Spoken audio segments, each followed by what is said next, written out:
మన తెలంగాణలో మొట్టమొదటి ఫ్యాక్టరీ అవుట్లెట్ మన ముకుంద జ్యువెలర్స్ లో లైట్ వెయిట్ ఆభరణాలు కలెక్షన్స్ ఎన్నెన్నో అన్ని జ్యువెలరీస్ పై VA కేవలం 2 to 12% మాత్రమే. విచ్చేయండి ముకుంద జ్యువెలర్స్. ఇంకా ఇక్కడ బ్యాక్ సైడ్ ఈ అగ్ని ప్రమాదం ఇంకా నుంచి ఇంకా వ్యాపించాయి మంటలు వ్యాపించి ఇక్కడ దర్వాజా ఉండడం వల్ల ఇక్కడ బ్యాక్ సైడ్ నుంచి ఇక్కడికి అటాక్ వల్ల ఈ రెండు షాపులు ధ్వంసమయ్యాయి. ఇది మా అక్కది, ఈ పక్క షాపు ఈ రెండు నాది.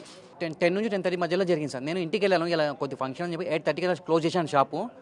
వచ్చి నాకు 10 నుంచి 10:30 సమయంలో మిత్రులు ఫోన్ చేసి ఇలా ఉందని చెప్తాను. నేను వచ్చి చూసే వరకు ఈ విధంగా మొత్తం నష్టపరం నాకు జరిగింది. బ్లాస్ట్ అయ్యి మంటలు వ్యాపించాయి. మంటలు వ్యాపి ఇంకా మొత్తం ఇక్కడ గల్లీ ఉంది, అక్కడ వ్యాపించి బ్యాక్ సైడ్ నుంచి వచ్చి మొత్తం ఇక్కడ షాప్కి ఎంటర్ అయ్యాయి. మొత్తం కారు వెహికల్ రెండు గుద్దుకుని చెప్పారు. అది వచ్చిన మంటలు చేయడం వల్ల అక్కడ ఎలక్ట్రిక్ షాప్ ఉండడం వల్ల ఏసీలు, కూలరు, మిక్సీ అన్నీ ఉంటాయి. ఎలక్ట్రానిక్ ఐటమ్ అంటుకొని మొత్తం అన్ని వంటలన్నీ వ్యాపించి ఇక్కడ దాకా వ్యాపించాయండి. లోపల వెళ్ళింది, షాప్ క్లోజ్ చేసి ఉంది సార్. షాప్ క్లోజ్ చేసింది. మాకు మిత్రులు ఫోన్ చేయగానే మేము వచ్చి చూసేవారికి మొత్తం జరగాల్సిన నష్టం జరిగింది.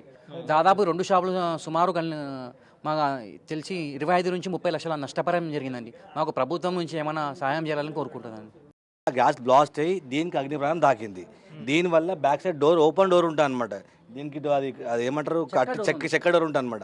ఆ డోర్ వల్ల మొత్తం అనేది మంట ఇక్కడ వచ్చేసి మొత్తం కాలిపోయింది.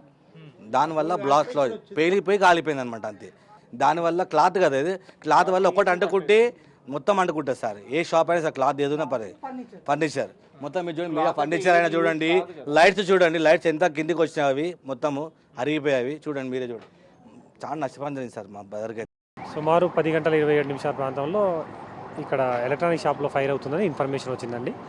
ఆ ఇన్ఫర్మేషన్ రావడంతోనే మేము పక్కనే ఉన్న మొగల్పుర ఫైర్ టెండర్ని టర్న్అవుట్ చేశాము. దాంతోపాటు చంద్రలాల్ బారాదారి గోలిగోడ నుంచి కూడా బండి టర్న్అవుట్ చేశాము.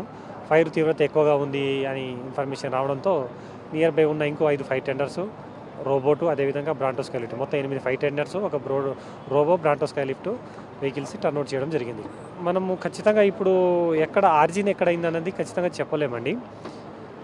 కొందరు ఐ విట్నెస్ చెప్పే దాని ప్రకారం ఫస్ట్ కార్ వచ్చేసి షట్టర్ క్లోజ్ చేస్తున్న టైంలో వచ్చేసి షాప్ను గుద్దేయడం వల్ల స్పార్క్స్ వచ్చి తర్వాత ఫైర్ అంటుకుంది అంటున్నారు. ఒక వర్షన్ ఏమో లోపల ఫైర్ అయింది, ఆ తర్వాత ఆ బ్లాస్ట్కి కారు ఓవర్టర్న్ అయింది రోడ్డు మీద అని అంటున్నారు. ఈ 2 కారణాల్లో ఏదైనా ఉండొచ్చు, మనం ఇప్పుడు ఖచ్చితంగా చెప్పలేము. దాని మీద సైంటిఫికల్గా ఇన్వెస్టిగేషన్ చేసిన తర్వాతనే కాజ్ ఆఫ్ ఫైర్ అనేది చెప్పగలం. ఎలక్ట్రానిక్ ఎక్విప్మెంట్ షాప్ కాబట్టి గీజర్సు, అదేవిధంగా ఫ్రిడ్జ్లు ఉంటాయి కాబట్టి దాని నుంచి పైన ఫస్ట్ ఫ్లోర్లో రెసిడెన్షియల్ ఏరియా, వాళ్ళు రెసిడెన్స్ ఉంటున్నారు, ఫస్ట్ ఫ్లోరు, సెకండ్ ఫ్లోరు. దానివల్ల లోపల గ్యాస్ సిలిండర్స్ ఉండడము, కింద ఫ్రిడ్జ్లు ఉండడము, గీజర్లు ఉండడం వల్ల కూడా ఎక్స్ప్లోజన్ అయ్యే అవకాశం ఉంది. హైదరాబాద్ సిటీలో మొగల్పుర పోలీస్ స్టేషన్ లిమిట్లో ఈ షాలిబండ మెయిన్ రోడ్ పైన ఒక ఫైర్ యాక్సిడెంట్ అయింది.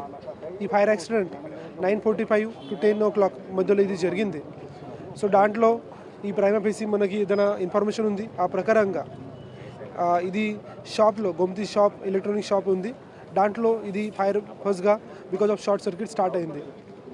అట్ ద సేమ్ టైం అప్పుడు ఒక CNG ఫిటెడ్ కార్ కూడా ఉంది. ఆ CNG ఫిటెడ్ కార్లో కూడా ఇది ఫైర్ వచ్చింది. సో ఈ 2 ఇన్సిడెంట్ నుంచి ఒక సడన్గా ఇమీడియట్గా బ్లాస్ట్ అయింది. ఆ టైమింగ్లో అన్ని షాప్స్ ఓపెన్ ఉన్నాయి. వెహికల్లో కూడా కొన్ని పర్సన్స్ అక్కడ ఉన్నారు.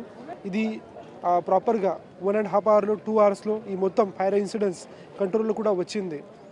సో నేను అందరికీ ఆహ్వానం చేస్తున్నాను, ఏదైనా పోలీస్ వాళ్ళు ఇన్ఫర్మేషన్ మీకు ఇస్తున్నారు, ఆ ఇన్ఫర్మేషన్ పైన మాత్రమే మీ నమ్మకం పెట్టాలి. ఏదైనా fake news or unreliable information పైన నమ్మకం పెట్టకండి.